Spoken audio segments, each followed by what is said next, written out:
What's up, Metal Summoners? How are you guys all doing this evening? We are always so super stoked, very honored to have you guys join us every evening, as in every Wednesday evening, to continue on with the show that you guys built and all the great guests that we have joining us from the past, the present, and the future. Tonight is no exception. Welcome again to your Island of Misfit Toys. We've got Angel Alamo and we've got myself. Of course, we've always got Bobby and Steve. Welcome as well. But we are going to keep rocking and rolling every week with you guys, continuing to just have a great time and do the best that we can do with our interviews, bringing on new music, bringing on bitchin' guests, and just having an all-around great time. So first and foremost, we are going to jump right into it this evening. We are really, really excited to have this band joining us tonight. We have got Darker Days in the house. Nick Sullivan, first and foremost, thank you, brother, and welcome to the Metal Summit. Thank you. Thank you for having me. I appreciate it. Absolutely, 100%, man. And for the Metal Summoner fans, for the Darker Days fans, as well as the horror punk community, there is a reason why you are seeing me as the big picture to start off this show instead of us all being in our little boxes. And that's because of this. We're going to jump right in. The new Darker Days record, The Burying Point, is out and live and in people's hands. So we are very, very stoked to jump right in talking about that. Nick, the three of us were talking off air about the album being out. It's great, man. You and the guys should be very proud. Thank you. Yeah. We worked real hard on it, and we are very proud of it. So absolutely. Got a lot of good feedback too. So absolutely, man, for sure. So like, you've been putting out your singles little by little. You started with Maniac, then you brought out The Hunt. Most recently, you've got 1818, which features TB Monstrosity from Blitzkid. But just talk. Let's talk to start off about what you said, which is just how's the reception been? It's been great. We've had a lot of people contact us, message us about certain songs that they like on the album, stuff like that. It's been great. I can't complain. Absolutely, 100%. When it came to the singles going out, was there a particular style that you and the band were kind of looking for with what singles you wanted to release and the reasons why you were doing it? Somewhat. We had just signed with Fiend Force and kind of wanted to get something out rather quickly. Actually, we were still kind of working on the album when the first single came out. Maniac was the first one, and we were really happy with that song at the time. We didn't have every song written even at that time, so it felt right to put that one out. We had it pretty locked into the live set as well, and then so on and so forth.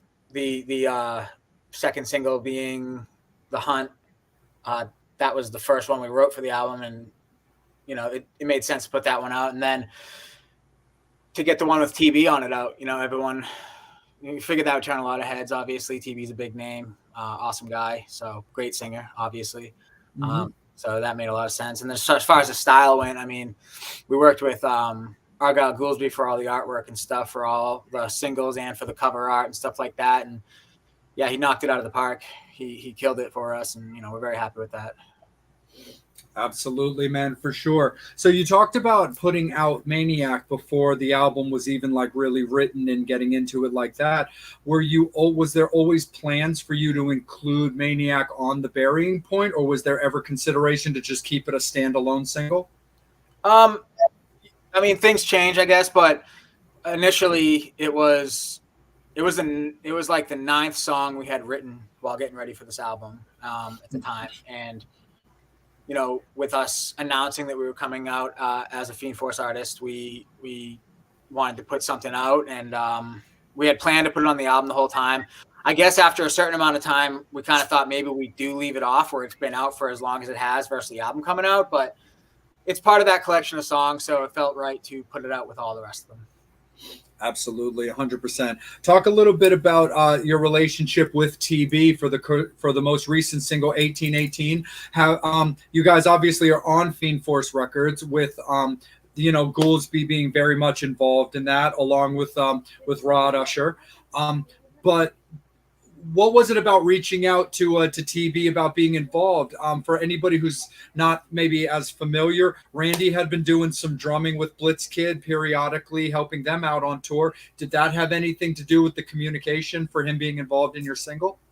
No, I mean I've been friends with TB for a long time now. Both those guys. I mean, TB lived in my area for a while. Gouldsby kind of currently lives in my area, so we talk to those guys a lot. Good friends now. They've become good friends. And when we first came out as a band, TB was one of the first people to reach out to us and tell us that he really liked the project, and he really showed us a lot of support. And I when we were getting ready to when we were writing our debut album, it was kind of just made sense, to reach out and see if maybe he wanted to have a verse on it, and he was all for it. So. Nice, man. Was that the song that you thought would work best for him? Is that the one that you offered, or was that just a song he was feeling attached to? I actually sent him a list of songs that were like not 100% written yet, and asked him which he liked the most, and that was actually the one he chose. So nice. Yeah. Very, very cool. And when it comes to 1818, again, because it's the most recent of your singles, talk a little bit about the music video that you put out, this kind of animated lyric video. Yeah, we wanted to do an actual video for it, but it's not as easy as it sounds. Obviously, shooting videos is not an easy thing. The budget was a little tight when we were getting ready to do it. Everything was kind of like we had a very short time frame to get everything kind of done, and we were working with this artist, Horror Rudy, on Instagram, and I asked if he could just get some custom artwork made up, like 6 panels. And he was like, I'll do one better for you. I'll make like moving panels for you. And I was like, hey, that sounds awesome. And then I was kind of like, I don't know. That might be a little overkill, or it might not look as good as I'm thinking in my head. And then he sent it to me, and I was like, that looks pretty cool, actually. So yeah, let's do that. And yeah, he whipped it up for us. We had another guy I forget exactly where he's from. I want to say Russia, but I could be wrong. He does lyric videos, and he was Fiend Force put us in touch with him, and he ended up putting it all together for us, and yeah, came out pretty sweet. Absolutely. I mean, the zombified version of the band is great, and I love the zombified TB when it came to his lyrics. Yeah. I had sent him that in the process, and he thought it was pretty cool too. I love the way it came out personally. Absolutely. So you guys, again, have been involved with Fiend Force Records, but for anybody who's got, their own, physical copy of the record, probably also notices the little, Massacre Records that's down here as well. Can you shed some light to the fans that are curious about your involvement with them? I guess they are kind of like the bigger, broader label, with Fiend Force, I guess, kind of being a sub-label to that label. So, sure. I used to be more up on my labels and not my label knowledge and stuff like that with the bigger labels and stuff like that. But I suppose every label has their smaller subset labels, such as I want to say maybe Equal Vision or Rise Records or something like that, or probably under, I don't know for sure, but Sony or what have you. They all have their little sub labels. So I believe Fiend Force is kind of like a sub label to Massacre. So. Cool, man. Absolutely. And before I kick it up to Angel, get your fans involved, the Metal Summit fans as well. Talk a little bit about the first leg of the Cemetery Youth Tour. So you guys went out with Evelyn's Casket. You did an East Coast swing, from, New England, down through Delaware. I was actually really stoked hoping to get to see you guys at Bar 13, but I was double booked working a festival in Maryland called Maryland Death Fest that same weekend. So unfortunately, I wasn't able to swing that. So I'm all about getting to see you as soon as possible. But let's recap back to the first leg of the Cemetery Youth Tour with Evelyn's Casket. Yeah, it was awesome. It was a great time. It was northeast, midwest kind of. We ended up looping up to Minneapolis and across over to Indiana and stuff like that. It was a good time though. We had Nikki Casket from 5 Cent Freak Show with us as well, playing guitar with Evelyn's Casket, and it was fun. A lot of fun. We had a really good time. A lot of good shows, especially the one in Maryland. I think it was technically Delaware, but right on the line there. Awesome show. Played with a lot of cool bands, met a lot of cool people, and made a ton of friends. So it was a good time. That's awesome, man, for sure. I mean, yourself now being on the show, we've been very fortunate to be joined by Nikki. We've been fortunate to be joined by David Phantom as well. What can you say about this very cool, like, core of this horror punk scene that is very, very like a brotherhood, almost like a fraternity with bands like yourself, 5 Cent Freak Show, Evelyn's Casket, Ghost Waves, who just joined Evelyn's Casket on the second wave of the cemetery, the second leg of the Cemetery tour. But there seems to be this very cool like brotherhood of horror punk. What would you say from what you've seen being involved with those guys and how you've seen the scene kind of blossom? Well, it's different because while we're all very invested in our bands and stuff like that, and we all are having a ton of fun, we've all actually become friends, not just like business associates or like people just working on something together and then parting ways. I had David over my house last week with a bunch of the guys, and we're all actual genuine friends at this point. So it's going on tour together is not just something we're going to go out and do to build a rep for our bands or anything like that. We're going because it's like almost like a vacation for all of us, having fun, hanging out, doing fun things together, playing shows together because we all love doing it. So yeah, it's become more than that. We also all grew up in the horror punk scene. So, and it's no secret that there's a lot of drama in the horror punk scene and sure. And coming up, it was never something any of us really enjoyed seeing, so, we don't plan on really ever investing in that whatsoever. So, sure. We try to have each other's backs and just be loyal and open and honest with each other. So, yeah. Absolutely. No, for sure, man. That's really the best way it's come to be, for sure. 100%. Like, we don't need to get into it. It's all over the internet. It's been covered as necessary and stuff like that. Yeah, there's definitely some unfortunateness that keeps kind of splicing in and out. Something very awful more recently, and some other stuff that's backtracked over the last couple of years. So it's very cool to see a group of bands not only flying that flag, but also just committed to the fact that it's like, look, this is what we like. We're passionate about it. This is our scene. And we just want this to be a completely happy situation, a happy place for everybody to come and be welcome in.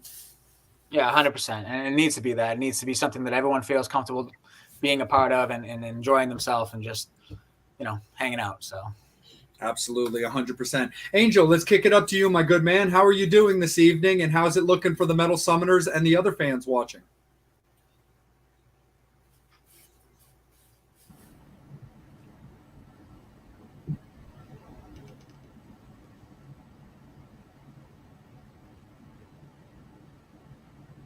Do we got you, Angel? So I think we might have a slight lag between me and Angel. Yeah, I'm sorry. You're good, bro. Kind of. So that's okay. Okay, we do have some questions. This is a really good one. When you're on tour, what do you usually write in? This is for me? Yeah, we have segments that come live. Yeah. Yep. Last tour we were in a pretty nice Sprinter. It was a rental, but it was pretty nice. It was a 2021 Sprinter 15-passenger van. We pulled the trailer with it. I've ridden on some really small vans. I've been on a bus, which is obviously a luxury. But yeah, it's different every time. Motley.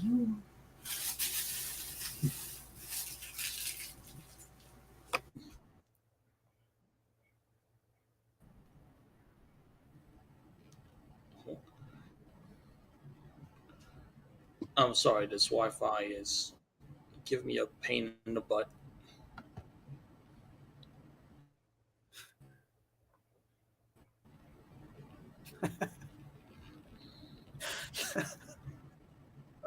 It's real funny, David. Very, very carefully. Nice. We know that guy. Yeah.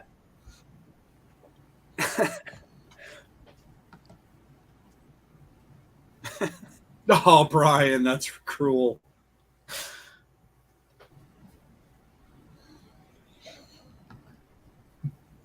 It sure as hell feels like it. no, no worries. It's all good. Go ahead and stay with us, Angel. A question from yourself, my guy. Uh, will the band be doing any more touring this year? This year And it's if you tough to are, when can we say. expect tour dates? This year is going to be tough to say. I would love to. We all would. It's just kind of nothing really in the works currently. We're looking at early next year, like spring, maybe, something in the summer. We had some stuff planned later this year, and we were supposed to do the West Coast Cemetery Youth Part 2 tour. Unfortunately, some family emergency stuff came up. We weren't able to do it. That's on me. But we're past that now, and yeah, we're looking to get back on the road as soon as possible. It's just a matter of getting it set up. So.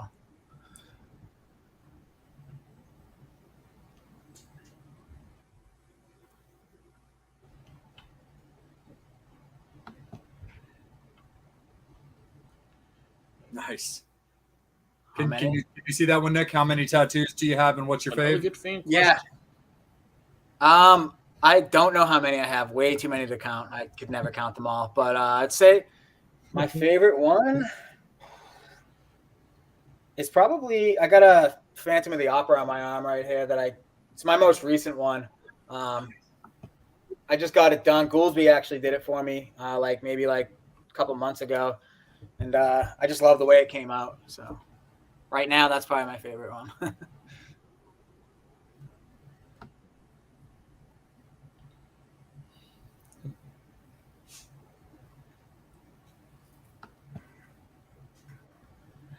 And a musical influence that might surprise us.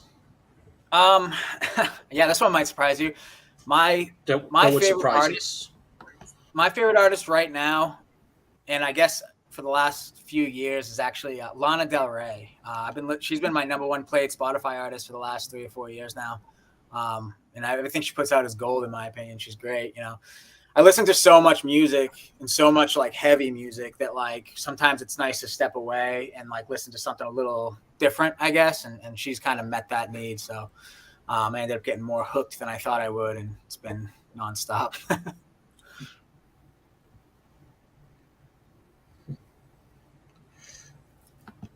We get 2 more really good fan questions in. What was your first band's name, and what was it like? My first band's name was the Frighteners, and it was a high school horror punk band. We were just, essentially a Misfits Blitzkid ripoff band. We just, been doing the horror punk thing a long time.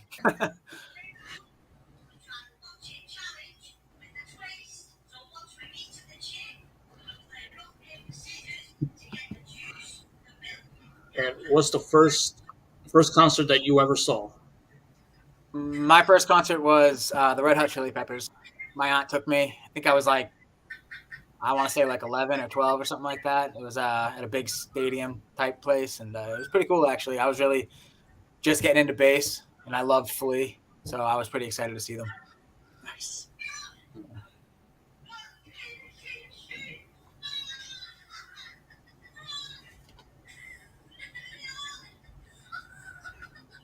The weirdest place you've ever played. That's a good one. Weirdest place I ever played. That's a good question. 1 second, let me think about that one. We played at a weird kind of a dungeon bar in Birmingham, England, back in 2017. It was a pretty weird place. I remember feeling a little claustrophobic, I guess, kind of in a way down there. Just real low ceilings, kind of a lot of candle wax on the walls and stuff. It was a cool place though, but it was kind of weird.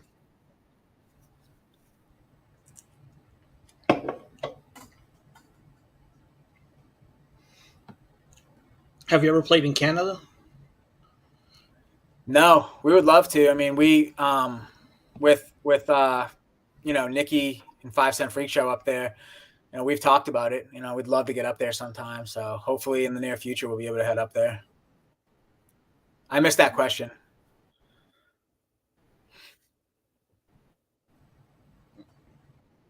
If you could meet any musician, past or present, who would it be?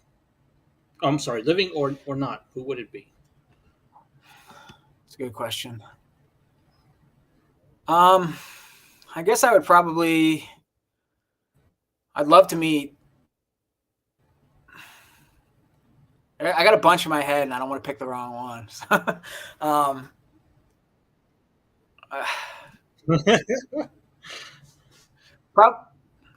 I guess if I had to pick someone right now on the spot, I'd probably pick Davey Havoc. I'd love to meet Davey Havoc. Pick his brain a little bit. I mean, he's a very interesting person. I've watched a lot of his interviews and stuff like that. I'm a big fan, so I'd love to, hear what he has to say. What he thinks of the kind of stuff I'm working on, which is very much behind him, so, and influenced by him. So.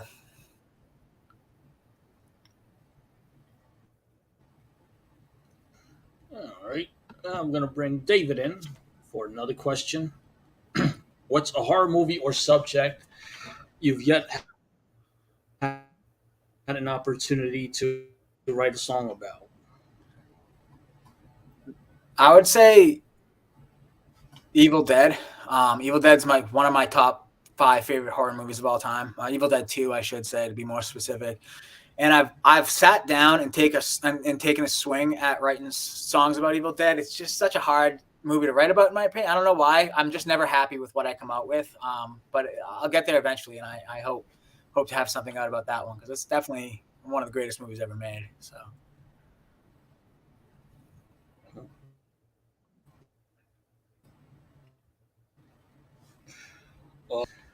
Who would you have in your supergroup? My supergroup. I would probably. I mean, I'm very, very always surprised and blown away by my own bandmates. So I look at them as members of my supergroup. Every one of them. Randy's the best drummer I've ever met. Travis and Ron absolutely kill it on guitar and bass. I love Mason's voice. He kills it. I'm a fan of my bandmates for sure. So I do look at them as a supergroup. I guess to answer that question a little more in depth with like what people would probably want to hear as far as like reaching outside of my own band. I'm a huge fan of TB and Goolsby's vocals. I'm a huge fan of Loki's guitar playing from Gotham Road and Darrow Chemical Company. Obviously, Polly Lifeless on drums that guy's insane. He's probably my favorite drummer ever. Yeah, probably leave it at that.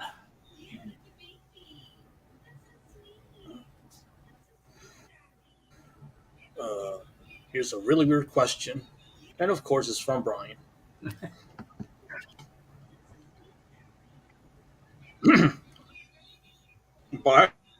Biohazards and Cro-Max are in a street fight. Who wins? I'd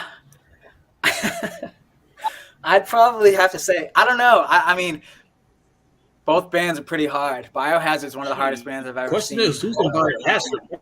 That's the question. Huh? I'm going to have to go Biohazard, I guess. I mean, I'm not 100% sure, but those guys seem pretty hard.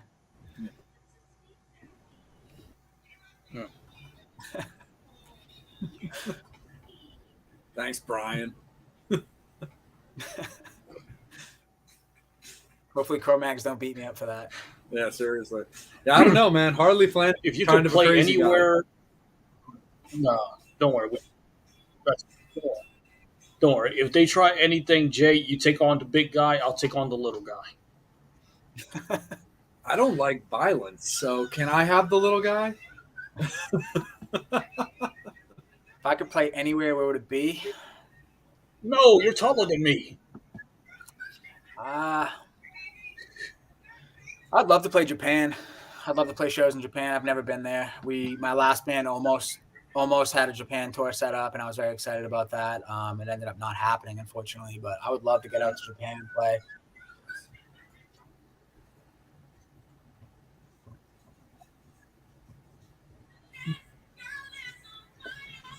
And do you have any pre-show, post-show rituals that you do? I mean, we do vocal warm-ups before shows. Myself and Mason, we handle a bulk of the singing on stage, so we try to get ourselves nice and warm with certain vocal exercises before shows. Post-show, not really. I mean, occasionally. I don't really drink anymore, but before, usually, have a beer or two after a set. And just hang out and relax. So.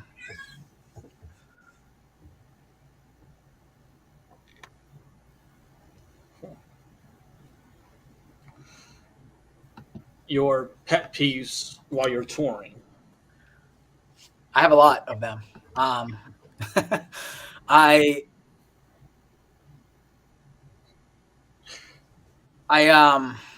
Oh, sorry.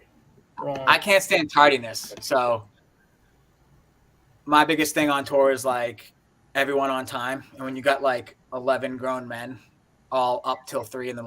and you got to leave to be at the next show at like 6 a.m. or 7 a.m.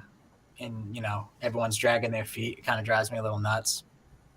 But I don't know. I like to be on time for things. I try to always be on time for everything. So yeah, that's probably a pet peeve of mine that those guys will complain about because I'll be bitching at them the whole time. So.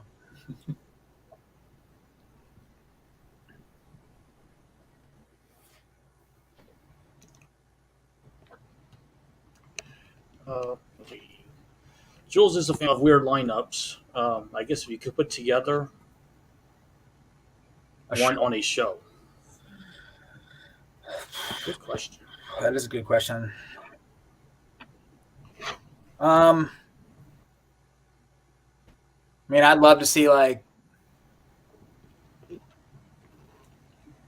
Blitzkid play with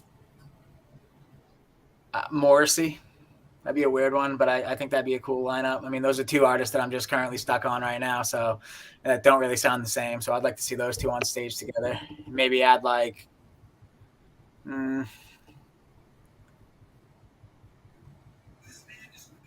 maybe Behemoth or probably add Behemoth or Immortal. Something black metal. I've been on a black metal kick lately too. You guys opening up for Lana Del Rey?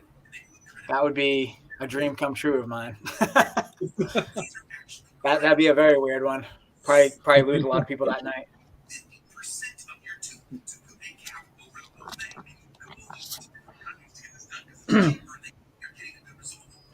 I'm sorry, I'm just laughing about this next question. Should Dan Zane have sung Elvis? I don't know. This is a touchy one. I'm sure a lot of people are not going to like my answer. No, I don't think he should have. Not this late. Maybe before. I wasn't a huge fan of that covers album. I also was kind of not a huge fan of the songs he chose. I think he could have done a lot of other songs that would have been a lot better. I'm a big Elvis fan, and I'm a big Danzig fan too. So nothing against him or any of those songs. I just think that maybe it should have happened 10 years earlier, and he maybe should have chose a handful of different songs. Just my opinion.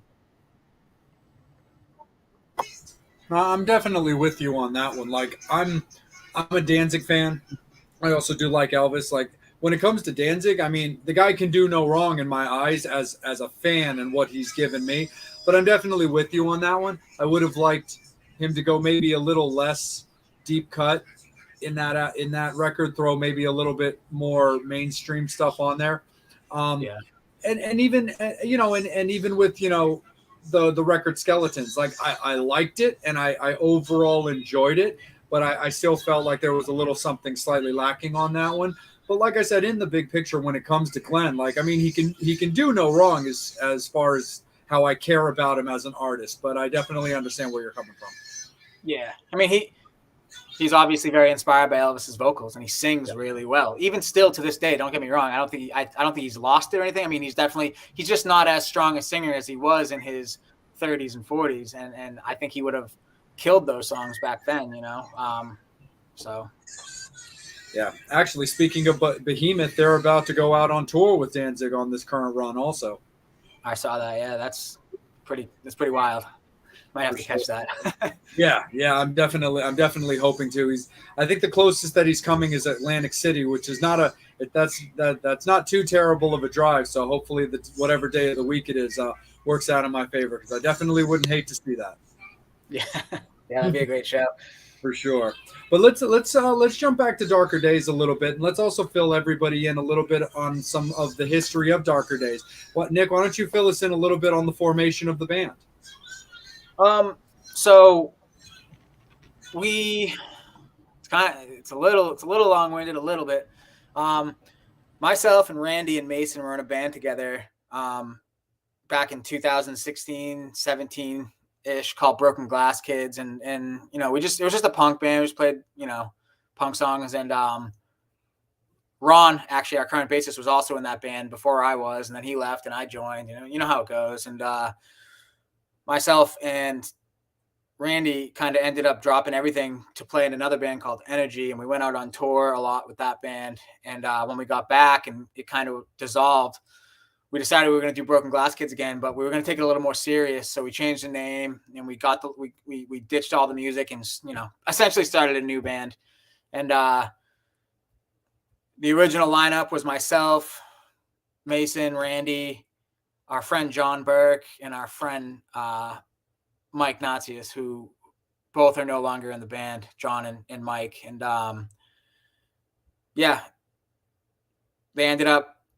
we ended up taking a break towards the end of 2018 when we first started, and picked it back up after a year, beginning of 2019. And those guys were kind of out of the picture at that time, and we ended up having Ron and Travis step in, and it's been solid ever since. We've been going strong ever since, releasing music and playing shows, hitting the road and stuff like that. So yeah. Nice. That's awesome, man, for sure. And when it comes to when your guys are doing your writing and putting down, whether it's, the instrumental parts, whether it's, the lyrics, like what you've got in your head, what Mason has in his head, what the guys just kind of collectively kind of feel, how do you look at the writing process? Like, how do you start? Are you like melody driven, lyric driven, acoustic driven? I mean, every band has their way about it, and I believe everyone in a band has their roles, and we're kind of no different.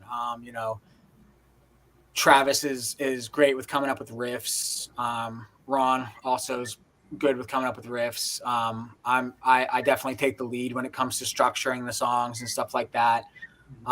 Myself and Mason usually sit down and write lyrics together and go through it, and we bounce.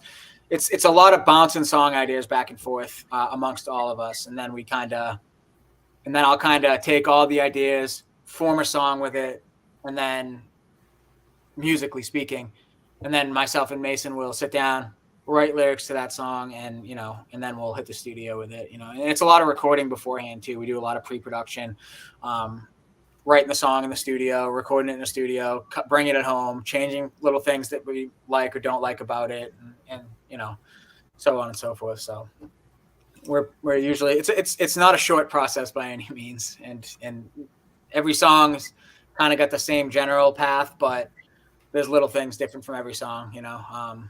Whether it's someone came up with a certain riff, or Randy has a cool drum part that maybe we need to change the picking pattern to, or something like that. And, backing vocal ideas, harmony ideas, stuff like that. For sure, absolutely. Is there anything in particular that you can tell us about what your kind of inspirations are for when you are like writing songs? Like, what type of things kind of push your inspirational drive? Like personal stuff, movies, a combination of both, or just things kind of out of the blue? Is there anything in particular that really kind of drives you as a songwriter, that causes you to kind of, or I should say not cause, but trigger you in the songs you write? I would say a little bit of both. we all grew up in the horror punk scene. We all love horror movies. We're all covered in horror influenced tattoos and stuff like that. We're, you know, we get kind of a bit of shit for not being like the most horror punk band of all the horror punk bands, and we've never actually even called ourselves a horror punk band. We're all just big horror punk fans. And Right. so horror movies and bands like the Misfits and Blitzkid and stuff like that, those are big influences for us. But we've always been a big fan of like real life horrors and the misery of real life and all the stuff that comes with that. So, we've all experienced that at some level. So, we'll have songs that may be about Creature of the Black Lagoon. We'll also have songs that might be about losing somebody close to us or something that's negatively happened in our lives at some point or another. Gotcha, man. Right on. Absolutely. Angel, let me kick it over to you again, my guy. Sure. Definitely got some more really good questions. What's your favorite tour snack?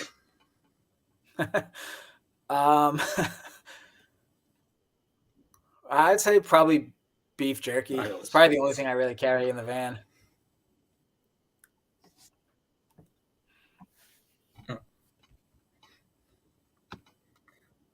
And this should be a really fun question. Your least favorite and your most favorite music genres? My favorite music genre is very obviously horror punk. I would say my least favorite genre. I guess I'm not a huge fan of like. This is gonna probably change the way some people look at me. I'm not a huge fan of classic rock.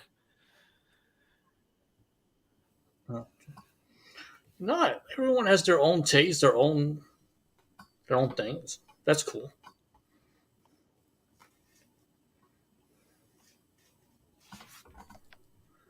What's your most favorite? Most favorite genre? Most favorite genre. I would say that's without a doubt horror punk. My biggest musical influences are Blitzkid and the Misfits and stuff like that. So horror punk without a doubt. David wants to know what are some artists outside of horror punk that you would like Darker Days to tour with? I guess I would say I'm a huge fan of a band called Boston Manor from England. They're like I guess more of like a pop punk band. I'm a big fan of that band. I'd love to tour with them. Another band I'd love to tour with would be Bad Nerves, a band out of England. They're kind of like almost like a Ramones type of band. Very influenced by the Ramones.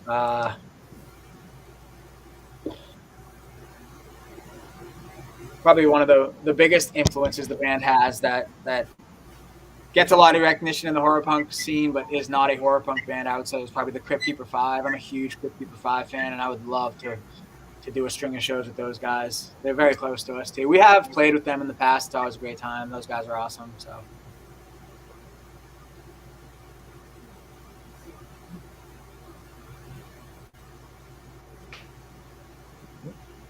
What's your preferred gear?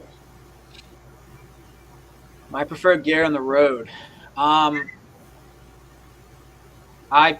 mean, my preferred gear on the road is just my preferred gear in general, which is I play an American-made Telecaster, do a Vox AC30, and just a bunch of pedals that I'm constantly switching out depending on what kind of tone I'm looking for. I prefer brighter tones and stuff like that, and I try to bring that kind of tone to the stage as much as I can. I I love the idea of maybe carrying a solid state amp around and not having to worry about it and just throwing it up on stage, plugging it in and playing it sometimes. But and I will eventually. But for now, it's the AC30 and the telly.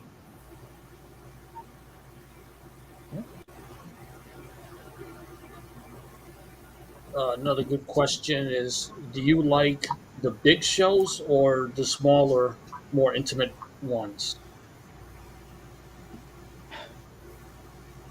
That's a tough one. I mean, I like both. I've played to 50 people, and it's been absolutely insane, and you feel the love right up in your face. And I've played to almost 2,000 people, and it's it doesn't feel like you said as intimate. You're kind of just looking at a sea of people, but you can kind of like see the center of that crowd going a little crazy, and both audiences appreciating your music just makes you feel good. So I don't really like one more than the other. I would say I just appreciate people coming out and hanging and checking out the show. Either way, so. Have you ever played the Bar 13 in Wilmington, Delaware? Ha. Yeah, we did. We played it on the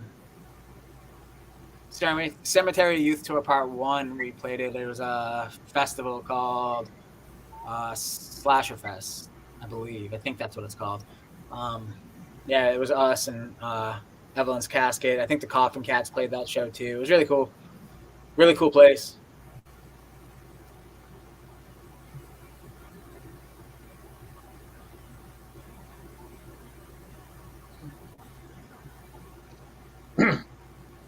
I gotta say this next question with a straight face.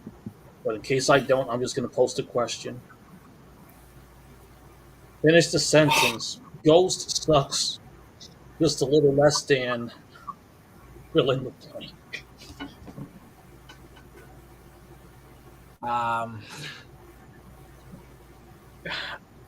I have to admit, I like Ghost. Me too. So I'm like, Brian, you're killing me, dude. Ghost sucks just a little bit less than my taste in music, I guess.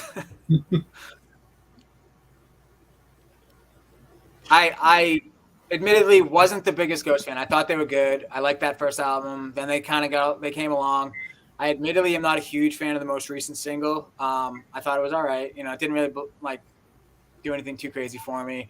But I saw them live, and that's really changed for me. Their live show was just almost second to none. They're really, really good live. I recommend seeing them if you get the opportunity because it will change the way you feel about them. They are great band live.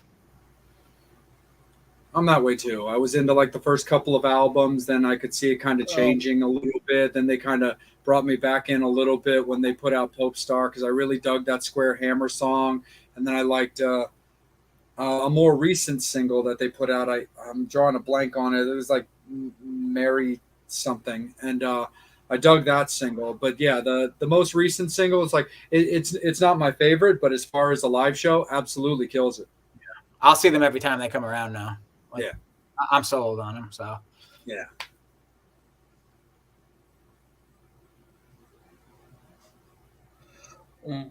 What musician made you decide to play music? If I'm being 100% honest,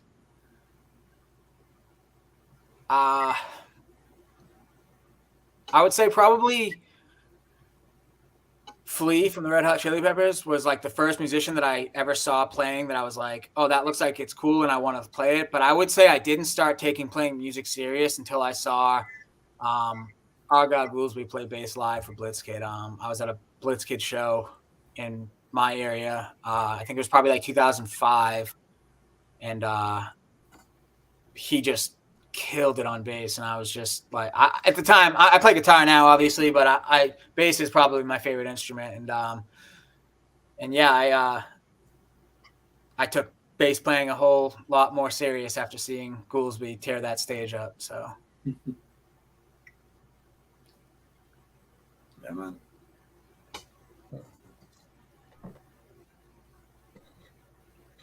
And my question is, how do you guys determine the set list when you guys are playing live?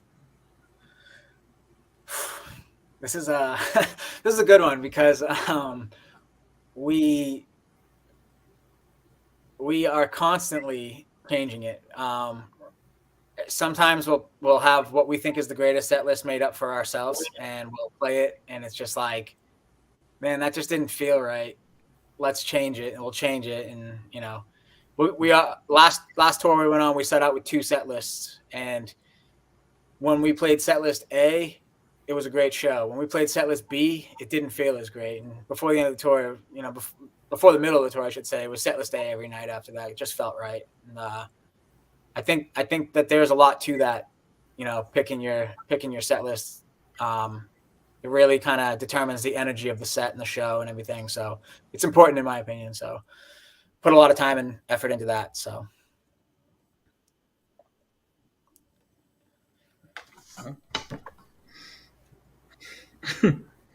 Sorry. Brian. A town or state you'll never go back to. I mean, we get love everywhere we go.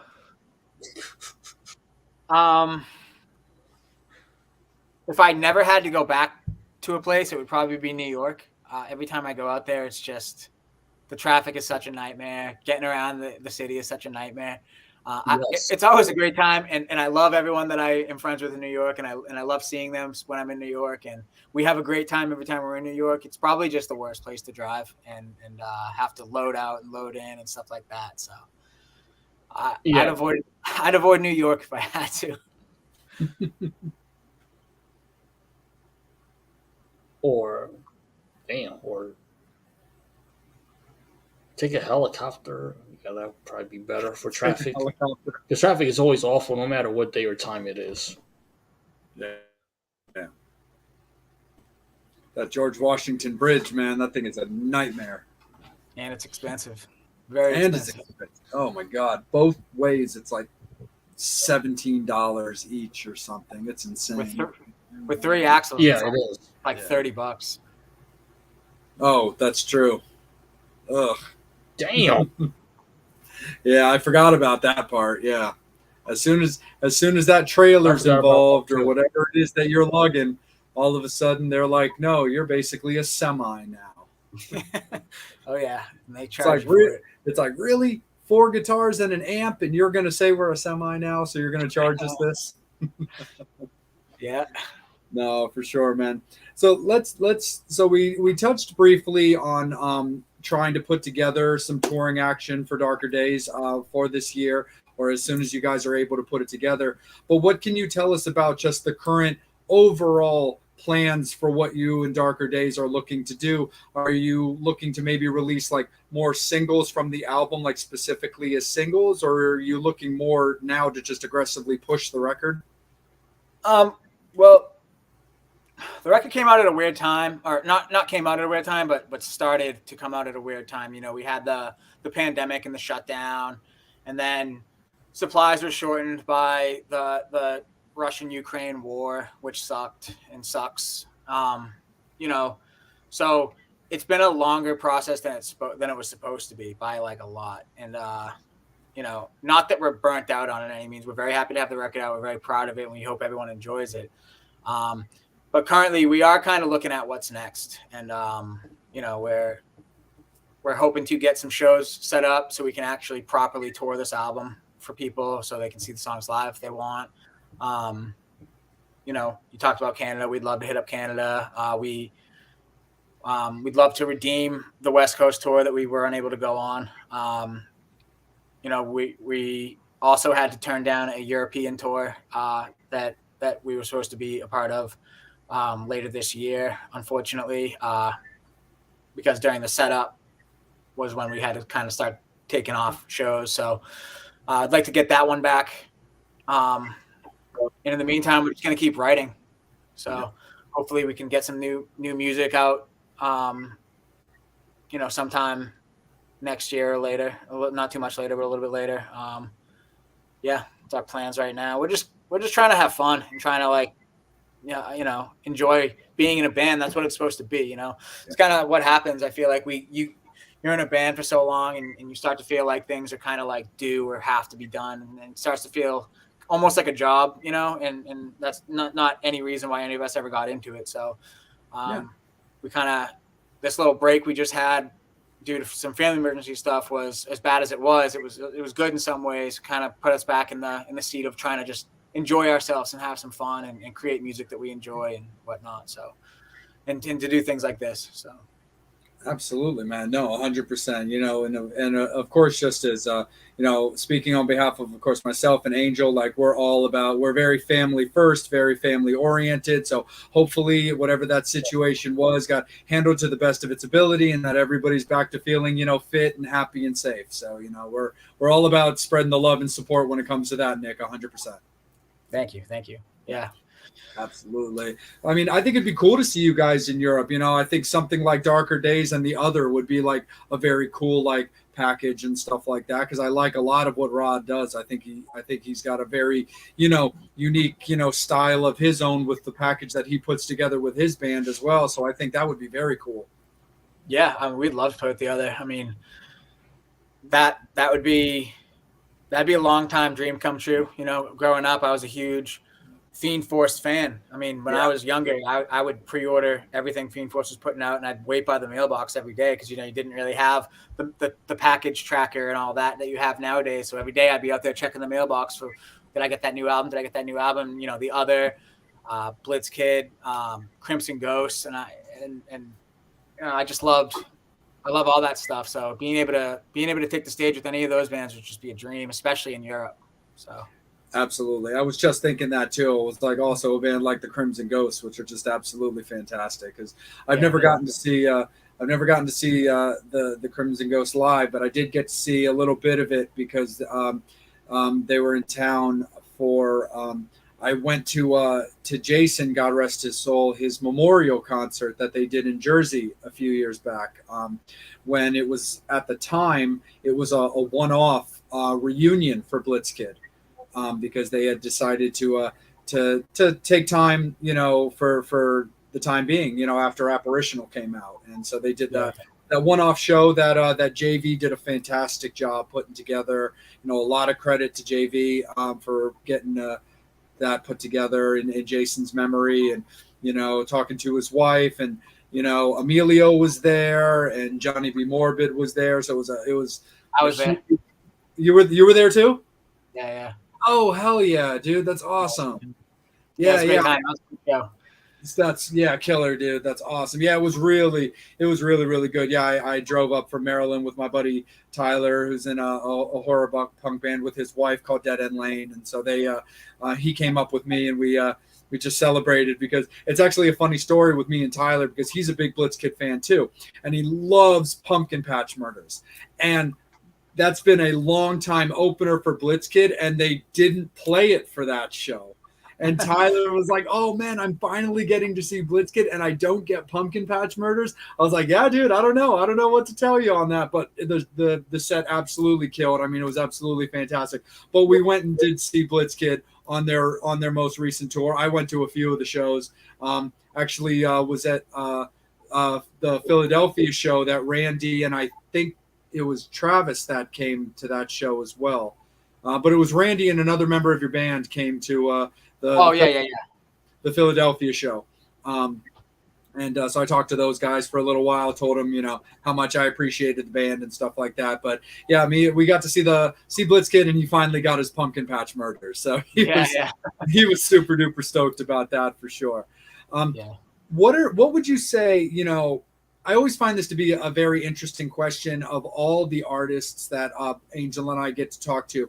What would you say is some of your overall goals that you would like to see Darker Days accomplish? Like, there's different takes. It's a different musical world now than it was from the 90s, from the 80s, all that kind of stuff, where even if you're not looking at stuff like financials or record sales or this, that, or the other thing, what are some of your just personal goals for the accomplishment of Darker Days?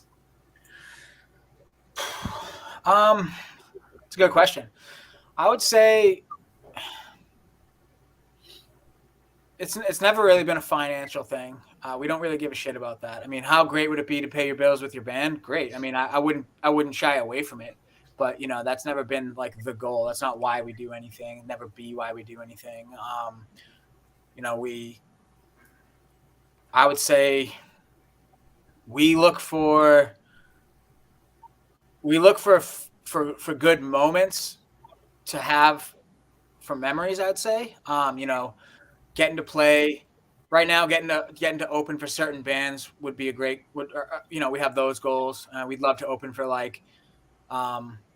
we'd love to get like a solid opening spot for Blitzkid or Tiger Army or AFI or something like that.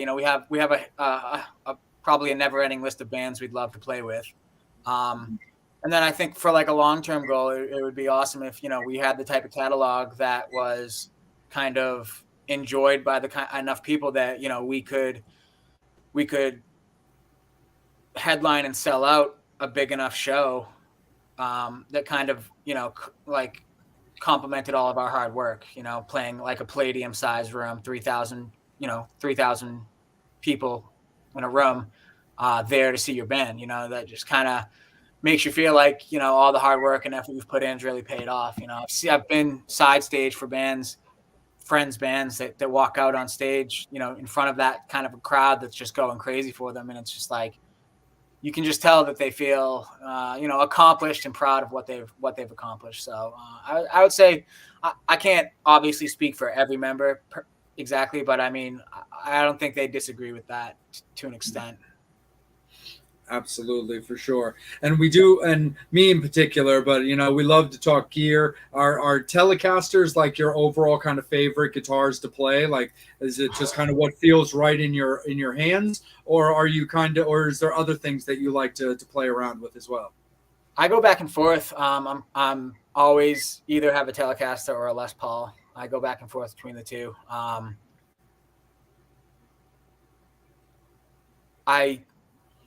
I would say there's other guitars I obviously enjoy playing, like the Chavels and stuff like that just feel like butter, But I seek tone. So the Les Paul Juniors and the Telecasters, they have the Les Pauls with the P90s in them. Just has that nice like bright kind of crisp tone to it, especially through like a nice clean tube amp like a Vox AC30 or like one of the Victory amps that like are more clean based. I've always been a clean amp person with pedals for effects rather than built-in effects personally. Sure. I've always found that to be just a little more authentic and more of a raw feel, especially when you're shooting for that brighter tone. So nice. Yeah. Right on, man. And so before I kick it back up to Angel, for the record, Brian, I see your question. I actually have a mohawk. That actually is what my hair is. It's just always down, but it's shaved. So it's shaved completely all the way on the sides and back, that if I actually put my hair up, it is actually a mohawk. So take that. Anyway, just for fun, I wanted to take you back to the Maniac music video because I just thought it was so cool. A really cool design and kind of thought behind the way that you shot it. What was just kind of the process behind doing that type of video, with the way the band was presented, with the mugger trying to take out the girl and end up the girl flipping it on him for her thirst. Like, what was just kind of your ideas behind the Maniac video? Well, the song was like loosely inspired by the old horror movie Maniac, which I'm sure you've seen. Yep. So the girl being followed by the creepy dude, that was kind of like where that came from. We kind of threw our own spin on it at the end. So, the victim switched roles kind of, gave it our own little ending there. The process was just kind of like, if I'm being completely honest, we have a very limited amount of time to get this video out and we got to figure something out. So let's just do it. And it ended up coming together. I think I want to say Travis had a real big hand in coming up with a lot of the ideas, and Randy. Those guys, Travis does a lot of camera stuff. I think he went to school for it. Pretty sure he went to school for it. So he's good with ideas for like angles and stuff like that. So he's got a bunch of good video ideas. We hopefully can get to them eventually, but like I said, it's not that easy to shoot a video. No. At least not in our experience. For sure, absolutely. Angel, let's kick it back up to you, my good man. We still got plenty of time for the with Nick, of course, fans, but we do also want to be very, very respectful of his time. He's an East Coast guy like we are, so we do know that it gets kind of late, but we want to make sure that we cover all the topics and allow him to talk about any and all things that he wants. But it is the last call for alcohol fans. Anything that you guys want to put in, any questions you want to ask him, anything that you want for the panel, now's your time to do it. Of course, we will get to all of them, and we appreciate you guys as always and love you, but it is last call for alcohol when it comes to fan questions, guys. So go ahead and dial them in at your convenience. Go ahead, Angel. It's all you, my guy. Oh, I'm not getting a mohawk, dude.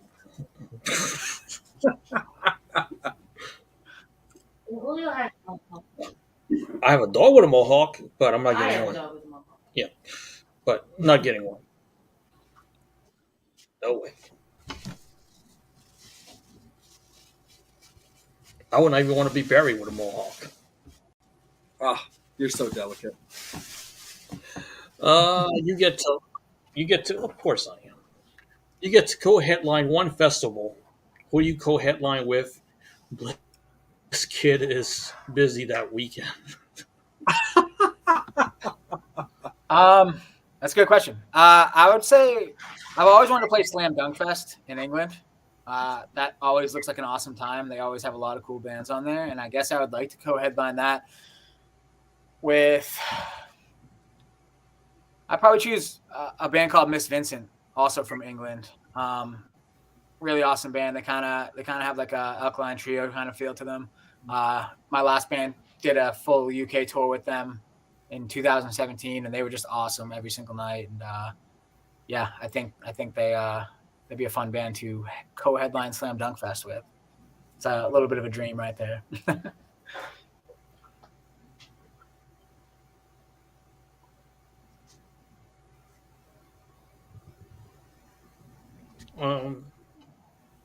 Okay. Oh, here's another fan question. I like that one. How many cups of chocolate milk do you think you could drink? Twice as many as you, Richie. Twice as many. That's the first time I've ever seen that question in 180 episodes. That's our merch guy / kind of like everything else guy, and we got breakfast one morning and it was like but it's a original question. Yeah, he thought he could outdrink me with chocolate milk, and I crushed him. So I love chocolate milk. So.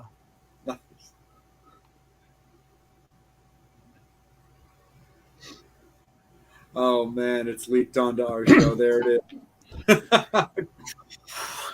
Ready for this? Because Coke or Pepsi? I'm Pepsi all the way. I have to go Pepsi. I am. My wife is all Coke. That's all right. She loves Coke. I'm Pepsi. If that question's posed to me, Pepsi gets the win. Not so much for Pepsi itself, but because I'm a Mountain Dew fanatic. I take Mountain Dew over Pepsi too. I wish Pepsi would sponsor the damn show. That would be nice. They sponsor the damn Super Bowl. Just saying. I mean, we do our thing. We do our thing, Angel. But I hate to say it, but I think we're a touch smaller than the Super Bowl, bro. I personally rather watch this show than the Super Bowl. We're just more fun. Oh, my man. Show. We don't lip sync. Facts. Okay, so here, Angel, on that, because I've been seeing this a lot on social media lately. Nick, what's your opinion on this just, backing track, vocal, instrument craziness that's been all over just various music ness. What are your thoughts on like live versus what's backtracked versus what's necessary to be backtracked? I mean,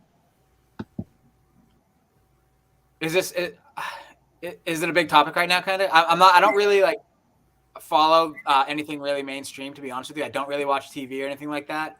Yeah. So I'm not really sure. But I mean, as far as like if you're talking about like the Super Bowl and stuff like that, because I remember speaking of the Chili Peppers, who have for whatever reason been brought up so much on the show while I've been here. I remember them going on, and they didn't plug in or anything like that, and they were like, "Why would we? We're not even really playing," and they made a big deal out of it, and it was all over the news. I do remember that. I don't really know. I've played with bands that have backing tracks in their sets and stuff like that, and it's cool. I've toured with bands that have their whole sets to a click track and stuff like that. I mean, it's almost kind of similar, I guess. I'm not really a fan of it. I think that if you're gonna play live music, it should be live music, and yeah. I like the imperfections in it. I like all that. It's like a live set, a raw set. I want to see the real. I can listen to the production value every day at home if I want. I want to see the live set, the actual authentic live set. So I'm not really for it. Yeah, I'm all the time kind of guy too. I don't mind the little things for just simply truly are enhancements. Like if you like adding a certain sound effect or something in certain intros, stuff like that. But I'm definitely with you on like I just want live to be live.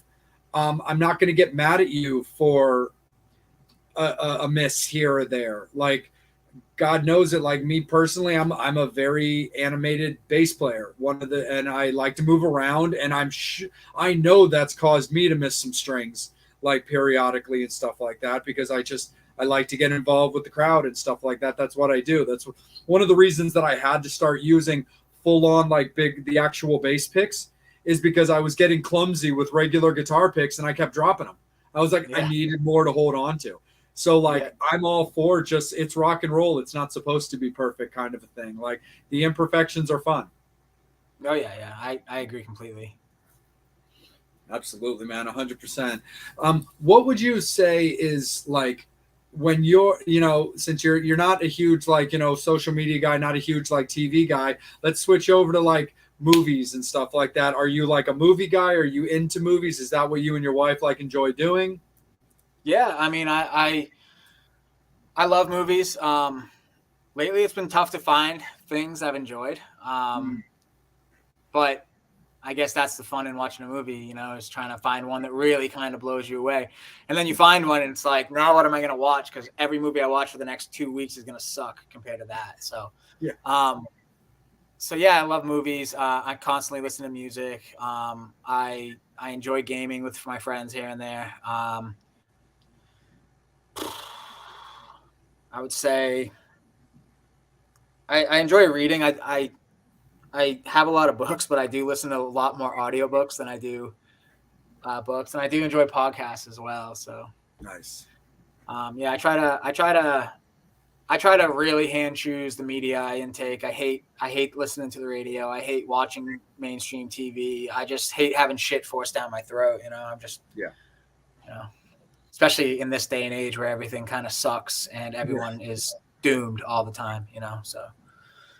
Yeah, it's funny. The restaurant I work for, like it's just always been the house rule that when it comes to the TV during service, it's always got to be news or sports. Well, being like the senior guy there, I pretty much just laid down the law. I was like, look, if it's going to be anything, I'm going to put sports on because I can't put on the news. I am not going to put on these shows that are all about our flaws and literally all about our failures. When at least if I put on Sports Center, it's all about our accomplishments.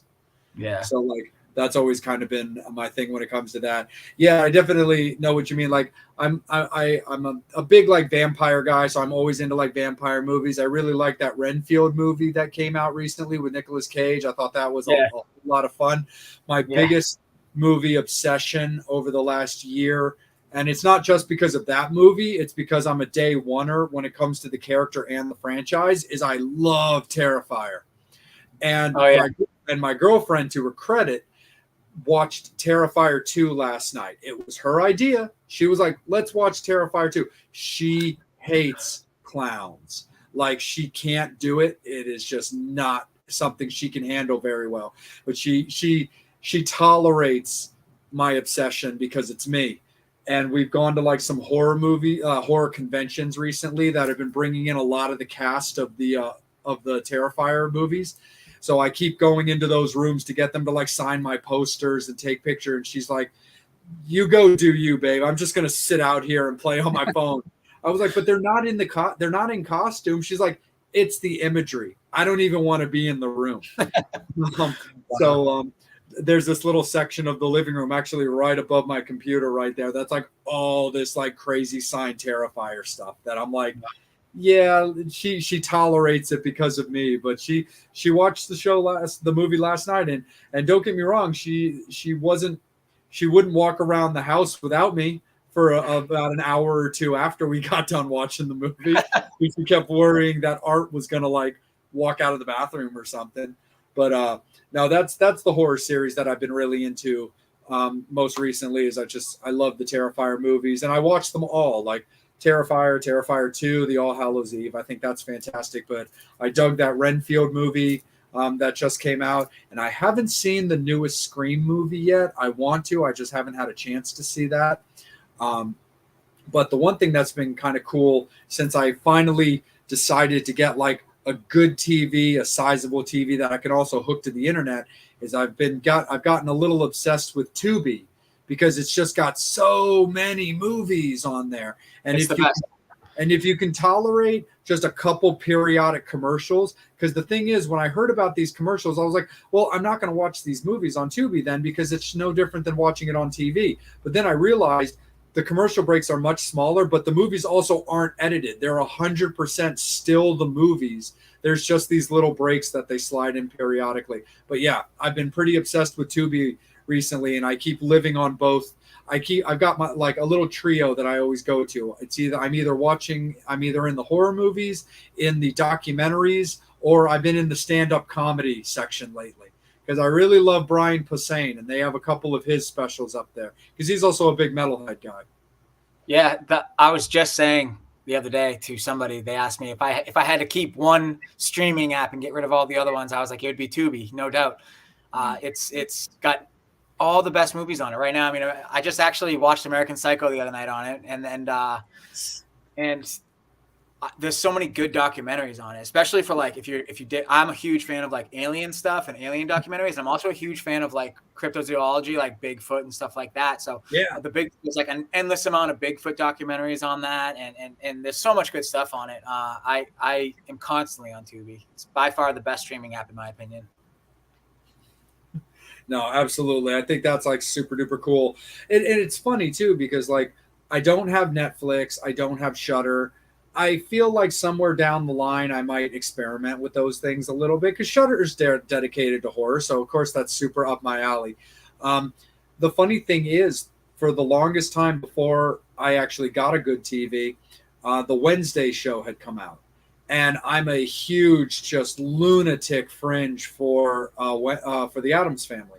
So I had friends, including our fellow co-host Steve, was like, "What did you think of Wednesday?" And I was like, "I haven't seen it." And they were like, "How have you, of all people, not seen Wednesday?" And they're like, here's my login, here's my password. This is before the current thing they've been talking about, where I guess Netflix is starting to monitor sharing passwords or whatever. But I was like, "No, it's cool, dude. It's not about the password. Like, I can get a friend's password or whatever. It's fine." The reason is I'd be reduced to watching this show that I'm sure I'm gonna love, to like my small little laptop screen, which I just can't do, because I want to get into it. I want to be like dedicated to it. And no matter how much I'm into the show, if I'm watching it on this little screen, I'm just going to get pissed off and just be like, you know what? Fuck this thing. I'm not going to watch it anymore. So I was like, and that was like my first like action. I ended up finding a Blu-ray copy of the whole series at a horror convention. So I picked that up. So the second I got back to my TV, I was like, okay, let's go. And I just binge watched it like the entire evening. And it really is a great show. If you haven't seen it, I think you would dig. It's Wednesday. Yeah, it's a I Netflix. have not seen it. Yeah, I haven't Gotcha. seen it. Yeah, it's a Netflix show, but it's Jenna Ortega as the Wednesday character, basically about her getting expelled from yet another school and her being put into the prep school that her parents graduated from, which is basically dedicated to unique people, where it's like literally like sirens and vampires and werewolves and stuff. Like these are literally the offspring of these people. This is where they go to school, kind of like Hogwarts to a certain degree, but for like horror people and Yeah, stuff. yeah, that's cool.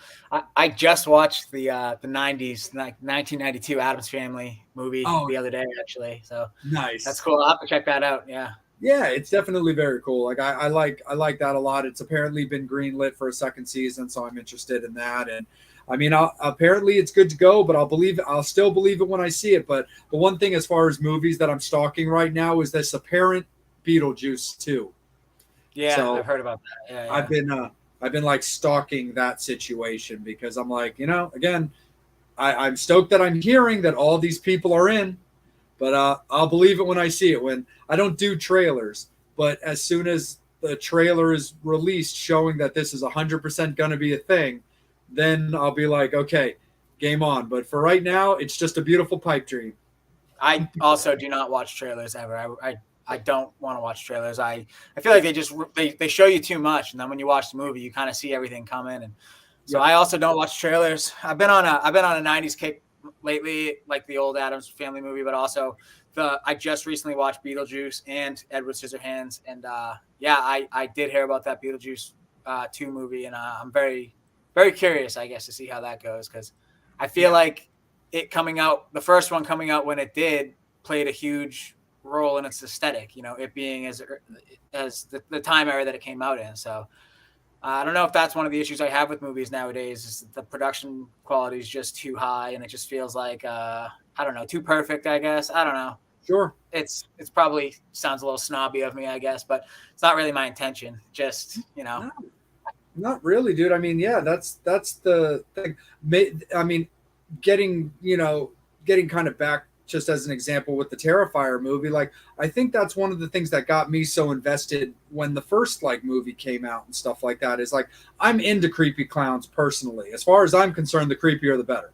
But the one thing that I just dug about the early movies, whether it was the All Hallows Eve movie where art was introduced all the way up to the first Terrifier, is they had that low budget quality to it. And I just really dig on that, where I'm like, I don't want it to be trashy just because, as far as the way it's shot, because it's going to keep breaking the fantasy. But as far as it being kind of run down looking, a little creepy and not overly polished, I mean, I enjoy that kind of stuff. So I'll definitely check it out for like that kind of stuff, Yeah. That was something I noticed about Terrifier when I first watched. I've only seen the first one. I have not seen the second one, but I loved that feel. It almost felt like it had almost the same quality, if not a little bit better than like Return of the Living Dead or Pumpkinhead or something like that. It's got that old vibe, but it's a newer movie, and I like that. So yeah, 100% for sure.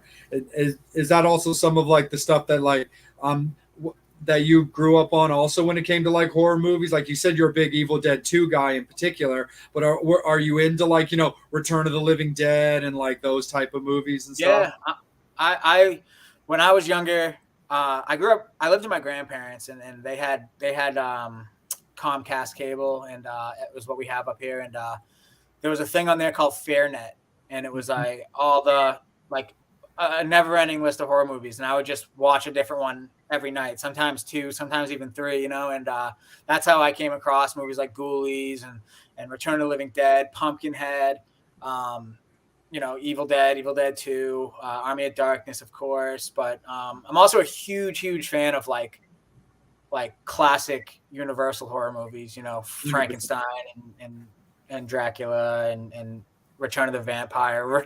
I would say Return of the Vampire is probably my all-time favorite movie ever made, with Bela Lugosi and the Wolfman, and it's great. Yeah, I'm actually borrowing Randy's copy right now, so I will get that back to you, Randy, if you're watching, which I'm sure you might be. But I'll probably watch it one more time before I do. Nice. Yeah, no, I love that. I love the old Universal monsters. I love Hammer films. I think that stuff is absolutely fantastic. Yeah, like for me, I remember FearNet and I loved FearNet. My thing is when I was because I'm in my 40s now. Like I've like I got to see I was into sci-fi, the Sci-Fi Channel, like when it was like super duper new. And like one of the first things I remember sci-fi gravitating to, like grabbing onto in the late 80s and the early 90s were like the slasher movies from the 80s. So I remember being young and like sneaking down at like 1 o'clock in the morning when like I know my mom had gone to bed and turning on sci-fi because they were showing like Hellraiser and Friday the 13th and showing all of those movies. So I loved getting into those, watching those. Child's Play. I remember when I was really young, there's a series that I love that is kind of under the radar unless you really love obscure horror, called Basket Case. It was basically about this guy who had this, demonic growth alien that was literally embedded in his stomach that was called Belial, that he ended up cutting him off his body, and he carried him around in a basket. And Yeah, that sounds well. I've never seen that. It sounds familiar. Yeah, it's really whacked. It's been out there. It's part of like that, like really, it's kind of like the Full Moon production company, who I love, that did like Puppet Master and Killjoy and the Evil Bong series and Ginger Dead Man. So like they did a lot of those kind of stuff. But yeah, I love those movies. I love the Basket Case movies. There was also a really crazy series that was kind of almost like RoboCop, but it was kind of this crazy kind of RoboCop meets like what would I say? Almost, but it was called like Maniac Cop. Yeah. And it was kind of like RoboCop meets Darkman, kind of in the middle. And I feel like it was sort of like birthed this Maniac Cop series, and I thought that one was really cool as well, for sure. Yeah, that's on Tubi right now. Oh, is it? Yeah, I'm pretty sure that's on Tubi. I think I almost put it on the other night. I'm pretty sure. I think it was Tubi. I'll have to take a look. I haven't seen that in a long time, but I have seen it. Nice. I've got it on DVD so I can watch it whenever. Oh, Randy, right on cue, saying give it back. I thought he was. Yeah, I can't yet. I need to watch it one more time, but I'll get it back. That's awesome for sure. So before we let you go, Nick, because we really appreciate your time, man, and you've been absolutely awesome. But let's kick it back up to Angel for any questions from himself and any final questions that have come in from the fans. Just a few final fan questions, but it's hard to keep a straight face with Bobby's comment. You have the link, hop on. Just Freddie or Jason? I'd have to go Jason, I guess. Yes. To be honest, I do like both. Of all the old slasher films, I know that sometimes people include Leatherface and sometimes they don't. I've always been more of a Leatherface fan, but out of the two, I'm probably going Jason. I like the character. I like the band, the Jasons as well. They kill it. So.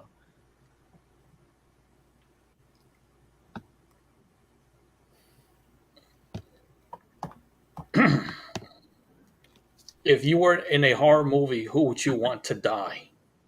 How would you want to die if you were in a horror movie? It's a good. I guess in my sleep, like I would like to in real life. I'm not really trying to get slashed up, so.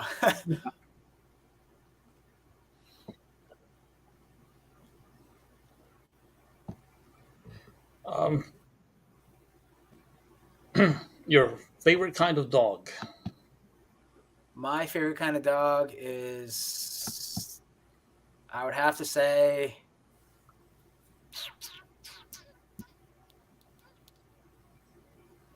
it's a good question. I mean, I love all dogs. I would have to say my dog is my favorite kind of dog.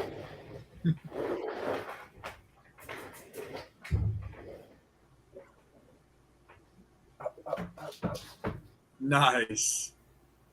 This is my pup. She's my favorite kind of dog. Nice. Go back. Good. Go ahead. Yeah.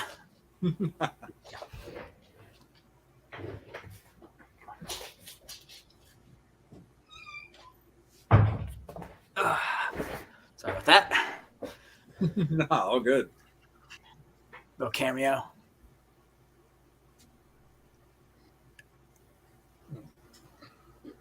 There's nothing wrong with that. I know Jay's cat makes cameos sometimes. Yeah. Motley always And needs so his does Julio. time. So fan question. So not a fan question. Yeah, he always pops up. Doesn't care how he pops up. Question: Metallica, Motley Crue, Megadeth,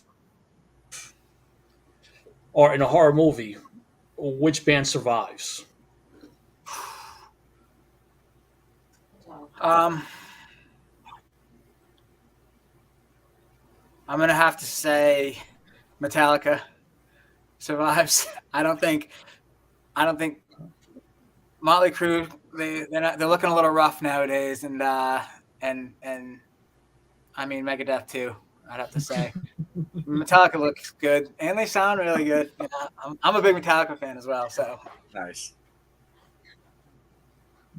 I do like all three though. I am a fan of all three. I'll say I respect all three.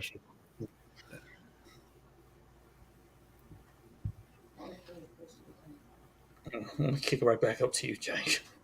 Nah, man, no worries. And one other thing that's also kind of cool that I wanted to ask you that I always find it very just interesting when we hear about it from just other guests and stuff like that is are there any other like kind of secondary projects that you do outside of Darker Days or stuff that you're looking to get into? Band wise, I mean, it can be band wise, it can be something completely, separate. Are you into like writing scripts or like, like some people are involved with like record labels, or some people are into like this, that, or the other thing, or they're into like, animals or this kind of stuff. Is there just anything in general that you just, it can be music related that you would love to get involved in? Or if there's just anything in general. I would say not necessarily outside of music. Outside of music, I spend a lot of time with my wife and dog, hanging out with some friends. I just try to enjoy my time, relaxing. Working on music a lot, so I work on music a lot. So when I am not working on music, I am typically relaxing and spending time with family. As far as music goes, I am currently working on another project right now that I really can't say anything about, but I think it's going to be, I think it's going to do very well, I guess. I think a lot of people are going to enjoy it is what I should say. I think when the time comes that I can talk about it and share it with people, maybe I can come back on here and we can talk about it a little bit further, but yeah, it's a really cool project that I'm really excited about. And hopefully I'll be able to start talking about it maybe later at the end of this year. So we'll see. That'd be very, very cool. Without giving anything away, because of course we're not trying to poke and pry into anything that's not ready to be spoken of, but is it in kind of the ballpark of the current scene, or is it something kind of different? No, it definitely plays into the darker aesthetic scene. I would say that. Cool. I try to never, just like with Darker Days, we're on a quote unquote horror punk label. We're all big horror punk fans. We've never ever came out and said that we're a horror punk band. We're all huge horror punk fans, and we have no, ill will towards anyone that considers us horror punk. People can consider us whatever they want. I never try to pigeonhole my bands or projects that I work in. I let people take it for whatever they want to take it as, and I don't try to label it, so I try to keep it pretty open. So, no, absolutely. I mean, everybody pretty much universally, it seemed to me, always considered Motorhead to be a metal band, and Lemmy many times was always like, "No, we're not. We're a rock and roll band. Like that's what we do. We play rock and roll." But everybody's always like, it's like metal, but it's all good, because. Yeah, I mean, Motorhead is Motorhead. They're great, So if you consider them metal, awesome. If you consider them rock and roll, rock on. So definitely understand what you mean when it comes to that. Especially not, setting yourself up for a little pigeonhole or getting typecast or something. It kind of leaves you a little bit more open. Because even using Mason as an example, I mean, he's got a very unique tone that is definitely, I think, kind of outside of the overall horror punk genre, because he's got range to him, and he's got a pitch, and definitely is able to hit different levels in his vocals that play off your guys' collective music very well. Yeah, I love Mason's vocals. He's always been one of my favorite singers. I've always been happy to work with him. So I agree. A lot of the comments we get for him are, sometimes we get, oh, you guys kind of sound like Rise Against, which is crazy because, as much I have nothing against Rise Against. I've just never really listened to Rise Against before. So I don't really, I guess I've never really put that together. But a lot of the first things people say to us is, you guys, and it's one of the biggest compliments that I've taken, is you guys don't sound like anything else. And I've always taken that as like a big compliment. I mean, granted, there are plenty of people that say we do sound like other things, but upon initially showing people, like you mentioned JV earlier, JV, when he first, heard the band, he reached out to me and he said, I really like what I heard, and it doesn't remind me of anything else, which I especially liked. And I was like, oh, that's such a huge compliment. Thank you. I appreciate that. So, many other people have said that as well. So I agree with you there that Mason has kind of his own feel. So it's always nice. So absolutely, 100%. And Nick, before we cut you loose, my friend, we again thank you so much, man. It's been an absolute pleasure. And Angel and I's biggest thing is that you had a good time. You felt respected. You felt that this was worth your time, and you enjoyed the questions you were asked. Yeah, man, it's been a long time since I've done anything like this, like years at this point. I was kind of like, I don't know. I'm kind of, I don't want to say nervous, but like, it's just been a while since I've done anything like this. And, it feels good though. I'm glad I did it. I appreciate you guys having me on. I've had a great time. It's been awesome talking to you. And, I hope, down the line we can maybe talk again. I had a great time.